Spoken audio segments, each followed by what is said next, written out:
everybody. Welcome back to our series Rate the Collection. I'm Matt the Dice Chucker, and I'm joined by Jenn the Board Game Librarian, and we're going to do something a little different today. Today is going to be both J and K. Why? Because we only own 3 games that start with J. Laziness, folks. It's That's really why. just laziness. We're combining. we could do a 4-minute video on J, or we could just add it to K. Now, it is 2 separate lists. Yes. I didn't shove J and K together. No, we didn't do that. No. We're not crazy folks over here. No. All right. So let's get going with J. With J.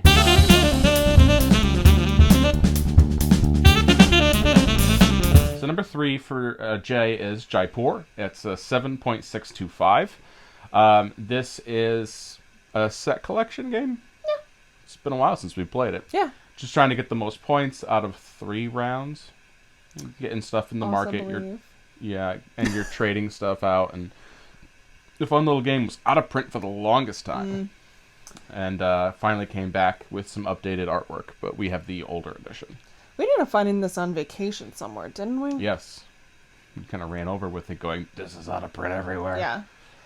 A great 2-player game. I think Jaipur is pretty easy to teach. Oh, yeah. Easy to learn. Oh, we found it in Burlington, didn't we? No, we found it. Anywho. It was in Vermont, but it was that trip previous in Vermont. Okay. And I think one of the things I like about it is that it's not language dependent. The cards are not language dependent. And I don't know about color blindness, but at least the pictures are very different for all the different goods, so that's good too. It's pretty quick playing too. And the artwork, the original artwork that you and I have, I really like a lot. Yeah. The new artwork is just fine. I think I have that at the library, the new version. And it's pretty popular, too.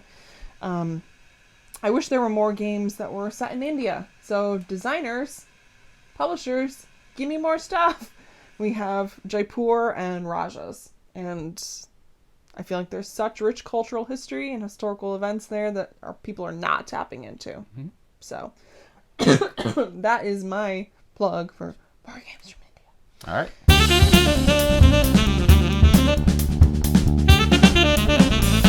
Number 2 is Junk Art by Pretzel Games at a 7.75. We were introduced to this game at a brewery game nights in the ye old days. We were almost there again. Yeah. Maybe. We'll see. And we love a good dexterity game in our house, and Junk Art is probably one of the bigger ones that we still own. Yes. We do not own Flick 'em Up anymore, or Flick 'em Up Dead of Winter. We do still own Terror in Maple City. And Manara, which are like the big table hawk kind of ones. But what I like about Junk Art is that it goes up to like 8 people, doesn't it? I think so, yeah. So it's a high player count. And just a really great beer and pretzel game, which is traditionally how we play it. Yep.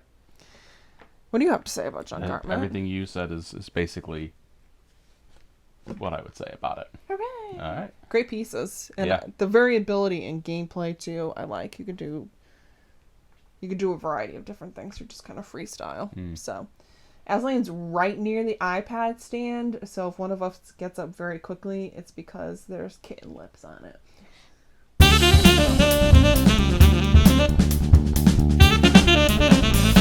So our number 1 game on our J list, J for Jenn. I went there. It's fine. I'm weird on the internet. You definitely are. So number 1 is a game that, well, this has a little bit of a story. We initially had bought in Jurassic Park Danger when it came out because a lot of the Target games are getting attention. Dinosaur Island for me was more like Jurassic World. It wasn't like Jurassic Park, and I wanted a good Jurassic Park feeling game. We got that, and it was fine. It didn't blow me away. When the next year happened, and Jaws came out, which is our number 1 at 8.25, I didn't buy it right away because I had remembered Jurassic Park, and I was like, this is another game based off of an adventure horror style game, and Yeah. I passed it over, and then everyone started talking about it, and then it was sold out, and I couldn't get it for the longest time. There was some FOMO going on. Yeah, and then we finally got it, and wow. The only other game we've played that was one of those games played in 2 acts was Hunt for the Ring. Oh, yeah. That's And true. Which we don't own anymore. We don't own anymore.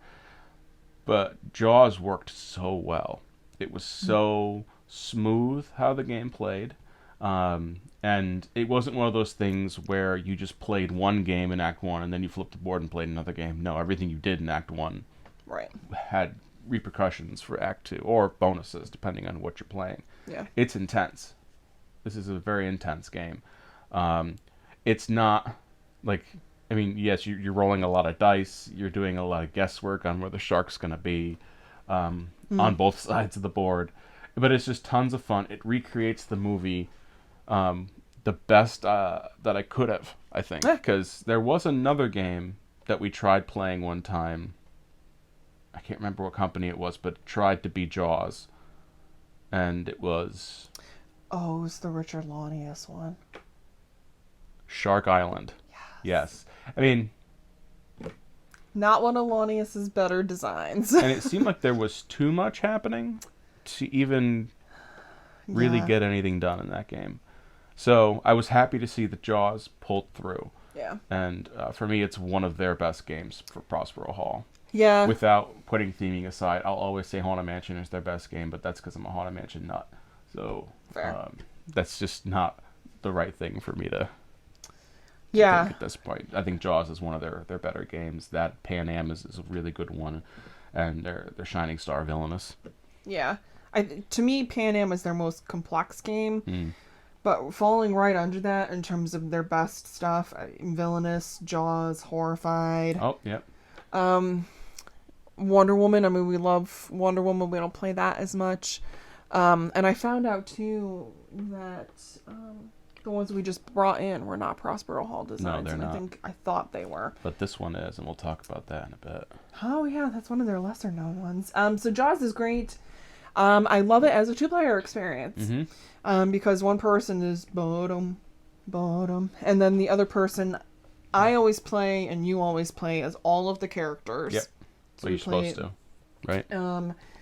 And so you're managing all the people, and the shark is just like, hey, what you doing?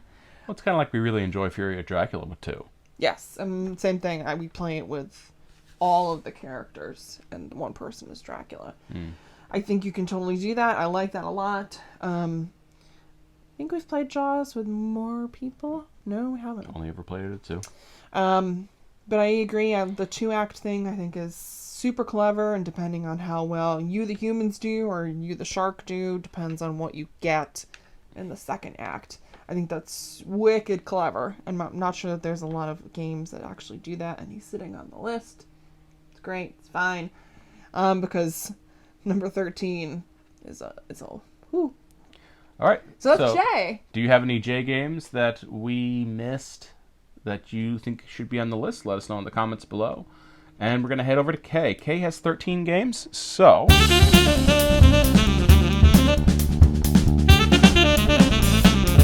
Jen's got the odds here on this one, and the first one is perfect. And now we need to actually fix that rating because I think you were angry at the game. So why don't you tell us a little bit about it? This isn't going to have an actual rating. It's just at the bottom of the list. He's needy. He's getting a shot later. Yeah, he's going to be needy boy. It's Kittin by Alley Cat Games. Little tin. Matt brought it home and was like, you're going to love this game. You should have. I should have, and I don't hate it, but... You're bad at it. I'm really bad at it, and it's frustrating. So to me, part of it is the speed element, because it's a number of cards, and they show with the different shaped cats, and you're trying to make the stack a la Tuki, which don't get me started on Tuki. Tuki is an excellent game. No, so this takes elements of Tukey and just boils it down to a very, very simple, like, bar-style game. You could bring it to a brewery, you could bring it to a distillery, winery. It's actually quite perfect for that. I think pretty good travel game, too. And I'm terrible at it, and I get really frustrated. Why do you like it, Matt? I just love the way that you have to stack them. You know, it's pure fun. It was not that expensive. And just a blast to play. So that's Kittin. Premise is really cute. I did. Number 12 is King of New York, 7.625. This is Richard Garfield and the sequel to his heavily popular King of Tokyo. I think with King of New York, they added a lot of elements that I liked. And while it is a better game as far as like mechanics wise, I still get a blast out of King of Tokyo, and I can teach King of Tokyo to people new to the hobby easier than trying to teach King of New York. Yeah. That's not to say King of New York is a bad game. It's not. It's just, given the option, I'm going to teach King of Tokyo. Oh, yeah. 100%. Yeah, I like the aspect of the board where you're going through the different boroughs and you're climbing. You're, like, climbing through New York. Manhattan. For our Kemet, if you know where we got that from. Oh, yeah. I agree. We still have both. I don't know how much longer King of New York will last in our collection. Right, yeah. We do have the power-ups, right? Or the character abilities, Yep. which I think adds a little something. But I 100% agree, and we'll talk about King of Tokyo somewhat momentarily. All right. So that's King of New York.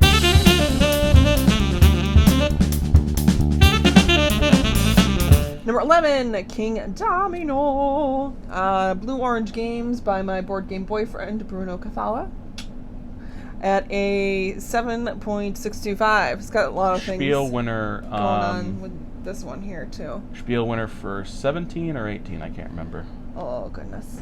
That would involve some memory, of which I didn't have enough coffee. A domino-style game where you are building up your kingdom. With desert, plains, fields, forests, Ocean, water, wasteland. We own Kingdomino. We do not own Queendomino anymore. And we do play it with the Fall of Giants expansion sometimes. Yep. Another great one where it's not language dependent, the tiles. And I think for folks who are familiar with Domino, it's not super far off for them to stretch and get this game. I feel like there's a ton of replayability in this game, too. What would you like to say about Kingdomino, Matt? That's it. Yeah. So brief.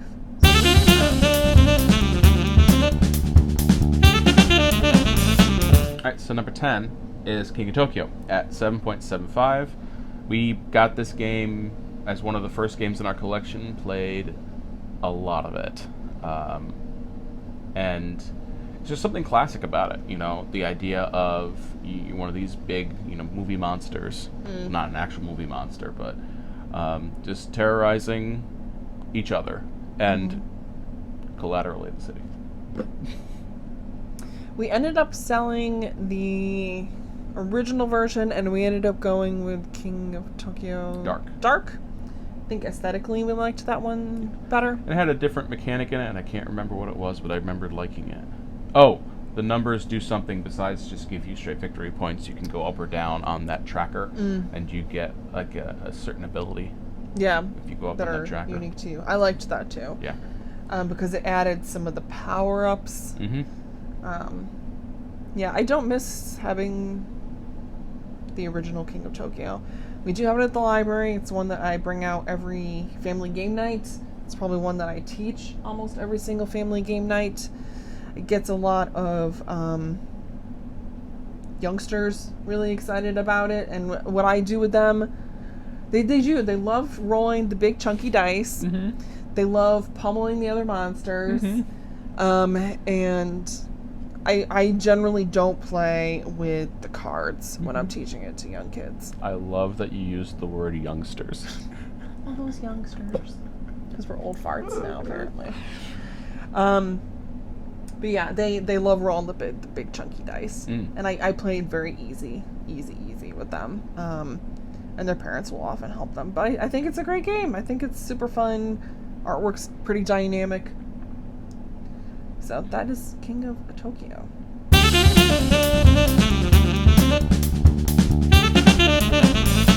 You are odd, so number 9 is you. Oh, all Aren't right. you lucky? I know. Number 9 is Keyforge. Fantasy Flight Games, 2-player. Richard I would Garfield. say it's a 2-player. Yeah, so this is the Richard Garfield list, folks. At a 7.75. Go ahead. I don't hate this one either, but I'm not as good. So I don't have a Magic background like Matt does. Although I have played Magic and will play Magic. I think it's some of the card combinations. You sniff them out better than I do, and you play them. And I'll be like done with my second key, and Matt will already be well into his third key. And I think I've won twice, maybe, against him. Real bad. But this is one that we've talked about before, where for me, I like playing the same deck over and over again to try to get a better sense of how the deck works before I move on to another one. And the premise, of course, is that every single deck is unique. There's similar cards, but there are unique cards in each one. There's different factions. I like it. So this one, I really thought was supposed to be perfect for Jenn because she hates deck building. I think the only game you've ever built a deck for is Star Wars Destiny. Yes. I can't just say Destiny anymore because it could be the Lucky Duck game. Right. Or That's Destiny. So Star Wars Destiny was the only thing you ever built a deck for, so I thought you really were going to love Keyforge. And now, they come out with sets, but I don't know how much life this game still has, at least here in the Northeast. I really love the system and the way you can play cards.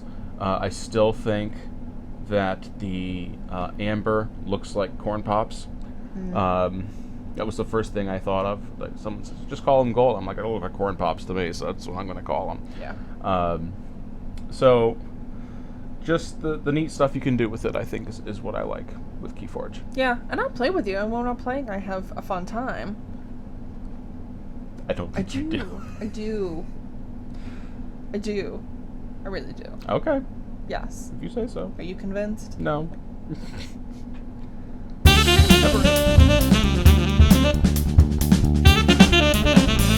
Number 8 is a game, and I can't remember the name of this company, but it's Funhill Games. Funhill Games. It's Kings of Israel.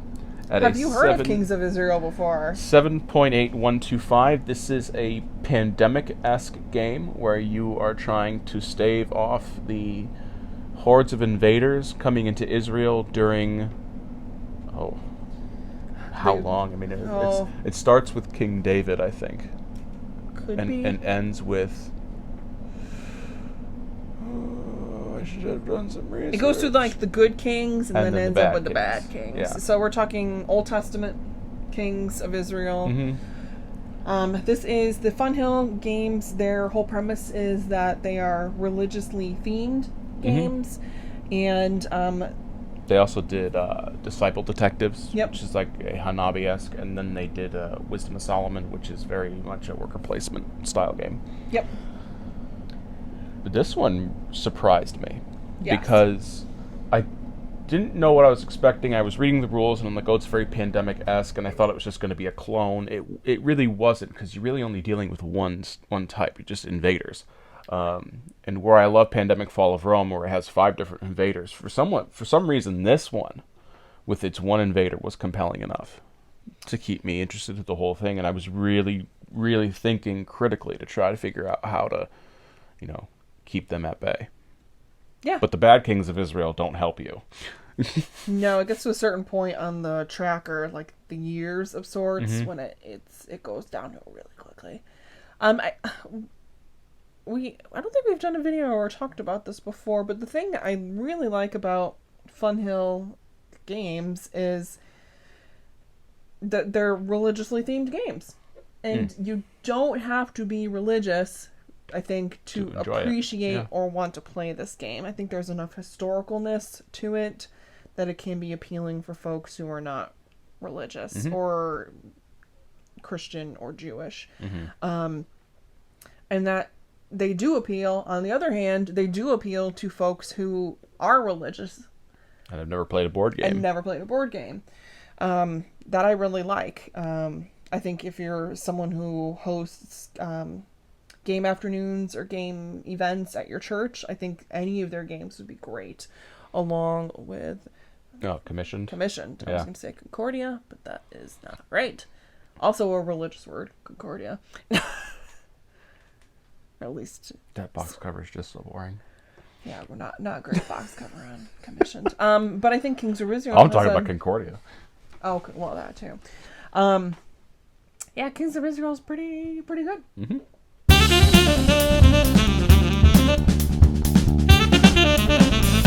All right, you're up. Number 7. So we liked number 7 in the ye old days before it got popular. I have to say that because I feel it in my bones.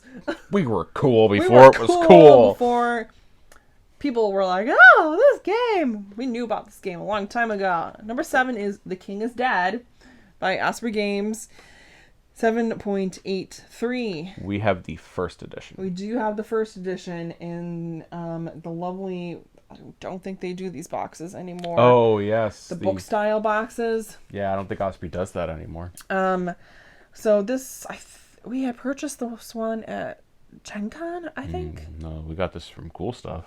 Oh, okay. We did a big Cool Stuff order. They're having a big sale, and this was on there.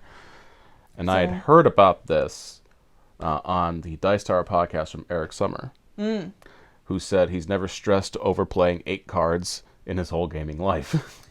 So the original theme is that King Arthur has just died, and that you are not dividing up, but you're all, trying to get the influence in the court together for who's going to take the throne.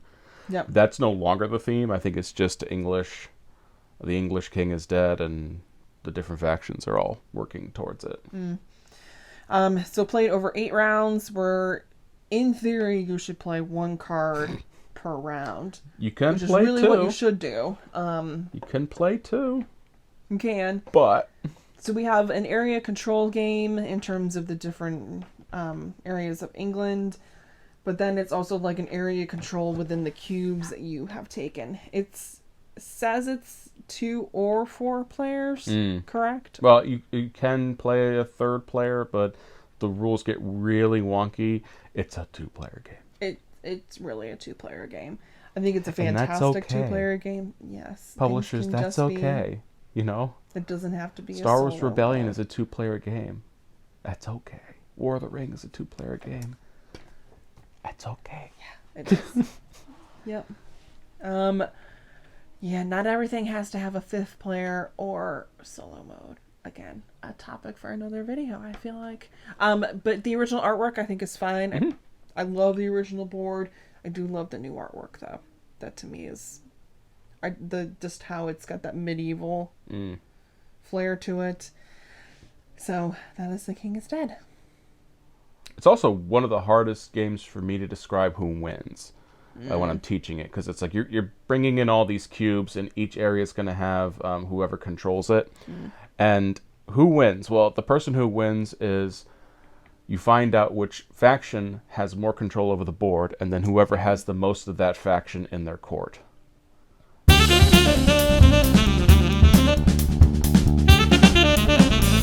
Anyway, number 6 is Klask. A 7.875. Boy, this is fun. This is just a fun game. I wish it was a little easier to store, but boy, is it fun. If you haven't played Klask before, it's a magnetic game where you are controlling... you have this big wooden table, and you're controlling the marker from underneath with the magnet, and you're trying to get the ball into the goal, and that causes you to get a point. But you can also get points by well, you can also cause your opponent to get a point if you accidentally shove your magnet into your own goal, which is called a Klask, from what I understand. Your magnet falls off. Yep. Or 2 of the little magnetic biscuits in the middle get stuck to your magnet. Yep. Then your opponent gets a point, and then everything resets. I mean, you could play a full game in like 10 minutes, maybe even less, depending on how quickly you play it. I played it with Larry, and when I played it with you, we were just kind of learning, and we were going fine. And I brought it to the store to play with Larry, and that ball suddenly goes flying. He's whacking it around like crazy. I can't even see where it is, and so you got to step up your game, Matt. And I'm like, oh, okay. It's air hockey, the game. Yep, without board game, without the plug. This is another one where there's a larger player version of it, but There is. it's a 2-player game. The larger player version at up to no, it is a 4-player. You all start with the points, and then you lose them, and then whoever is last one standing. Yes. Yeah, another beer and pretzel game. Great. I think as a closer for the end of the night. We haven't played this in a little bit. And I think just you can probably get just about anyone to play this, especially non-gamers. I think this is a great gift for non-gamers. On the more expensive side, because it does have that table presence. $40 at Target, usually 40 or 50. Yeah, that could be on the more expensive end. Especially for non-gamers. Yeah. But lots of fun. And sometimes that is all you need. You don't have to have the brain burners 24/7. Having fun is okay. It's okay.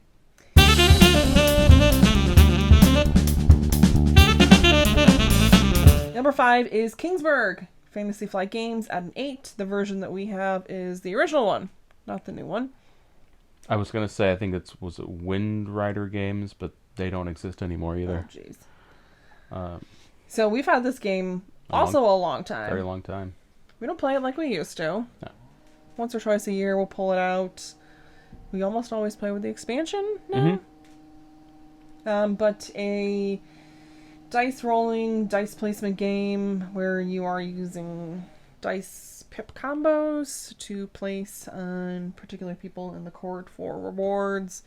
Trade those rewards in for buildings, and then the buildings give you abilities, points, etc. And then it unlocks things further down. And then you're trying to stave off whatever's going to attack your kingdom.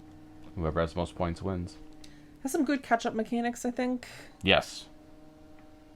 So that's all. I mean, there's nothing more to say. Yeah. Cool. Yeah.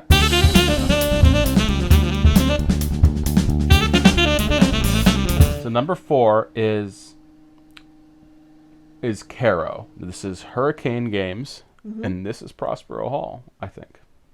I believe so. Now, Kero is Mad Max, the board game. Yes. For 2. It's a 2-player game where you have this. It's a truck, but it's got a sand timer on it, and you're rolling your dice to try to get what you want to do, and then you are done. So then you flip your sand timer down, and you need to get fuel, and you need to roll to put the sand back in, and sometimes that doesn't work out well. So it's a speed game. Yep. With a game attached to it. Yep. Yeah, you're looking to collect stuff to get points. This one flew under the radar for a lot of people. I remember when it came out, I had no idea what it was like, and then I had watched Best of the Year on Dice Tower. Zeke Garcia mentioned it, and I was so happy our game store had 1 copy left, and I was like, yep. I didn't even need to look any further into it once I found out it was a speed game. Yeah, I think it's got a great table presence. The use of the sand timer within the oil truck, I suppose some people could go, oh, that's a gimmick. It's not a gimmick if you need it to play the game. Correct. The fact that it's fancier than it should be, I guess. This has also... It's an 8, by the way, so I don't know if I mentioned that. This also has one of the best inserts in our collection. Yeah, I like it a lot.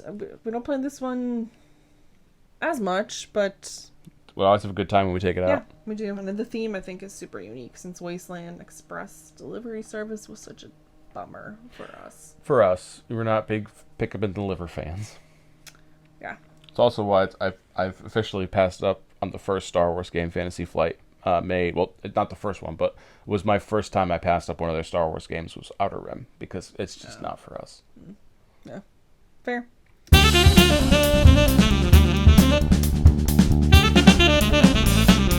So our third game is another one that I feel like not a super lot of people know about it, and I'm gonna forget who publishes it, so it's gonna show up. Luca Games. Okay. I just reshelved it. Oh, maybe good. an hour ago, that's why. Okay, so this is Kings and Assassins, another 2-player game. And that's okay. Also okay, at an 8.08. Why don't you talk about this one, Matt? Because you are the one who discovered it and brought it home. This is the closest I've ever felt to Assassin's Creed being captured in a board game. Yeah, I know that there's an Assassin's Creed game finally reaching people. I think so. Yeah. Soon. Yeah. But until then, I know that there was another Assassin's Creed game that was not as well received. But this one really feels like it. So if you play as the king, you're just trying basically to make it from one end of the board to the other. And then there's all these civilians on the board, and your opponent who's playing the assassins picks 3 of them in secret at the beginning. They are the ones trying to kill the king. And then there's this really interesting card play where the king plays cards that gives him action points, but it also gives the assassins action points as well. Yeah. The king has the ability to arrest civilians. And if your third assassin gets arrested, then the king wins. If the king makes it to the other side of the board where he's supposed to, then the king player wins. If the assassins kill the king, they have to hit him twice. They win.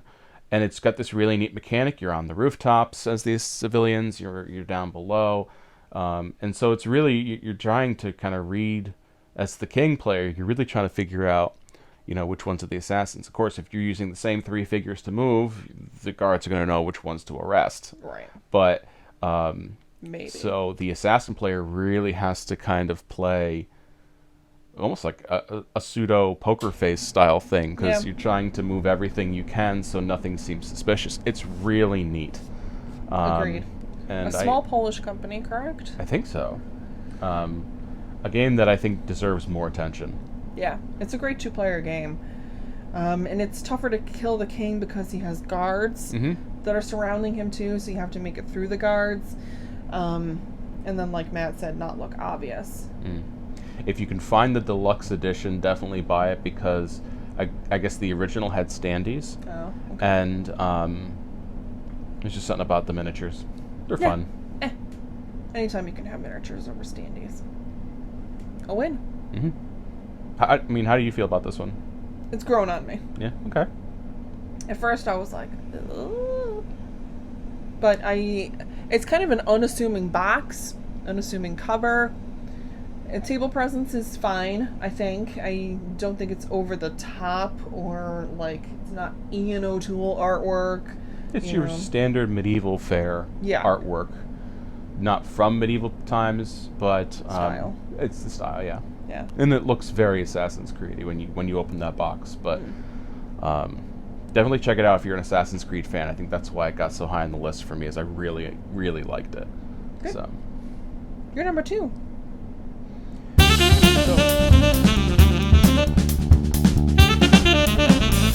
So one of the things that I think I've had a hard time finding in our gaming life is good superhero games.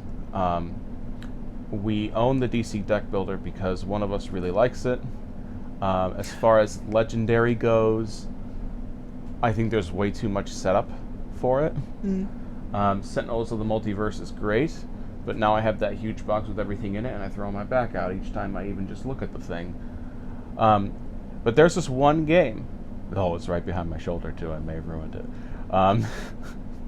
Where you are playing as one player is a superhero, the other player is a supervillain, and you're building dice and building a dice pool, to knock the other one out. The game is called Kapow, and this is an 8.375. It's really neat. You're rolling your dice to try not only to hit the opponent, but you're actually dice building. Think of like Dice Forge, but now you're using it for more of combat means instead of just gaining resources and stuff. And you're all doing it behind a screen. So at one point, both players are going to be like, you ready? And you lift up and you see, and you've got this big chart of what's going to come at you. And a really, really neat game. And out of print right now, I think. Some stores might have it because Wise Wizard Games has got the new edition coming out soon. What do I mean by soon? I don't know, because the crisis. So yes, originally published by our friends, and this is a disclaimer, our friends Carl, Doug, and Larry were the designers on this game. We talk about this quite frequently. They're the 2-ton Porcupine design studio. It had been kickstarted by them initially. So, the simultaneous dice rolling that you do, and then as Matt said, you lift your screen. I think it could potentially be a little intimidating, all the different options of things that you can do on your player board. But a game where you are building your dice, not only with the expandable dice, with the faces, but you're adding dice, like pre-designed dice to your pool as well. Some are really good at defense, some are really good at offense, some are really good at getting you more dice and abilities. And every villain and supervillain and hero has their own unique abilities that they do. Really, really, really, really clever, especially because of the expandable dice. I don't know why more game designers are not doing that. Buildable dice, right? Buildable dice, yeah, because Dice Forge is a huge hit. I feel like Kapow has definitely gotten a lot more exposure since Wise Wizard picked it up and is reprinting and doing expansion characters. I don't get it. It was one of those games where, the first time I met Doug was at PAX Unplugged in 2017. Yep. And I wanted to say to him, I will pay you double what you're asking for as a base pledge on Kickstarter to bring this home with me now. Yeah. And a lot of times when we play prototypes, that's not the feeling I get. Yes. That was my immediate reaction after turn 2. Yeah. I want to bring this home. But I knew it was heading to Kickstarter, so yeah, I couldn't quite do that. You had Doug at the library for a program, and he showed this game off, and you sent me a text saying, you need to see this superhero game. Yeah, I think the three of them had come to the library, so they're part of, we're friends with them, we play games with them quite frequently, they support my library group, they've come with their prototypes there. But yeah, and I hadn't gotten to play it that first time. I think it was when I was actually teaching. It was harder for me to sit and play something, so we played at PAX U, and for me it was very late at night. I was not with it. But you were on it. You were totally on this game. So that's Kapow. Check it out. And especially when it gets released by Wise Wizard, or if you backed it, it's huge. Yeah.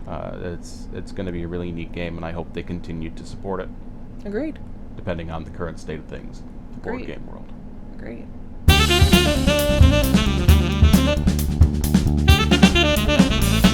Number 1. Oh boy, you get to talk about number 1. Oh no. Oh boy. Number 1 is Kemet. Matagot, 8.625. I've only ever played Kemet at 2 players. Yes. Thank you also. Yep. So an area control game with people on the map. You are playing a faction, and everyone has a hand of cards, and you are looking to gain points by upgrading your temples, gaining a variety of, I hate saying this word, power tokens, and winning battles. You can only get points if you started the battle. If you defend, good for you. But you don't get a point because you didn't actually win the battle. Yeah. It's a game that does not encourage you to turtle. You got to go out there and really punch through. So we have the original version, and we have one expansion? Yes. Mainly because the set expansion needed 3 players. So Yes, we that's didn't true. do that. Probably my second favorite of the mythology games. I don't know how this falls for you. This is my favorite out of the 3, and I'm really not sure where the other 2 land. Like, for example, out of Inish and Cyclades, I kind of, it can go either way for me. So anyway, this has a really neat way you choose your actions by, you have these little, they look like cough lozenges that you put on the pyramid. Yeah, and they do. Yeah. Sucrats. Look like sucrats. Yeah. And it's just neat because you have to kind of, like, if you are someone that doesn't want to do combat, I think you can only get, you have 3 pyramid victory tokens that are yours. You And cleaned up all of the power tokens.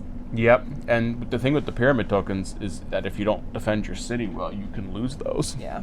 So this is not a game where you can just sit back and watch everyone else destroy each other. Someone is going to win. So. Yes. So there's a story with this game, which is Oh boy. somewhat sad, and then has some redemption. So again, I've only ever played it 2 players, and only ever with Matt. And that's a yawn. I thought you were Excuse me. snickering over there. No, it's a yawn. I'm sorry. I did not have coffee. So. Area control games traditionally had not been in my wheelhouse. You're sitting on the remote. I'm sorry. War style games I traditionally lose. And right about this time in 2016, I was not in a great place in my life. Played this game. This was back when the game room was upstairs in the ye old days. And I lost, and I almost flipped the table. And I walked out of the house, and I had to take a walk. So that actually was the reason why I started going to therapy. Because this game. It was this game. Okay. And I think because that for me was like the breaking point. It was like, why am I reacting like this over a game? I'm not a flip the table kind of person. And the fact that I walked out of the house for me was like the stupidest thing of all time. It was really immature. So I went to therapy. So, redemption. Oh, I love that there's cat ears. Oh, Ranny. Super snuggly. It's that kind of day here in Connecticut today. So we've played since then and never had that happen again. Poor Matt was like, are we selling this game? No, it wasn't him. It was me. But I do really like this game. We talked before about ancient Egypt games. This is probably our favorite, right? Mm-hmm. So, what else do you have to say about Kemet? No, it's pretty good. Get the fold. If you have the original edition, get the folded space. It helps with setup time massively. Oh, good. And there's the new version now, so I don't know what the... Don't ask, because I have no reason to get the new version, because I've heard it's pretty much just component updates. It's more like maybe. a 1.5. It's not really a second edition, so there's That's no fine. reason for us to get it, because it was out of print. Yeah. Yeah, which was a shame, because it really is one of the best Area control games. area control people on a map game. So that's our K list. I'm sure there were a bunch of surprises on there. Maybe some games you hadn't heard of before. Maybe you're surprised some things were lower than they were, higher than they were. But just let us know in the comments below. All right. And we'll catch you next time for a solo L list, correct? A solo? The L's are going to be by themselves. Oh, yes, the L's. I thought, like, am I doing it by myself? Or are you doing it by yourself? Anyway, no, just L by itself. We have plenty of it, and a good chunk of it is Lord of the Rings. Yeah, that's true, I suppose. All right. See you next time, everybody. Do the things. Do the things.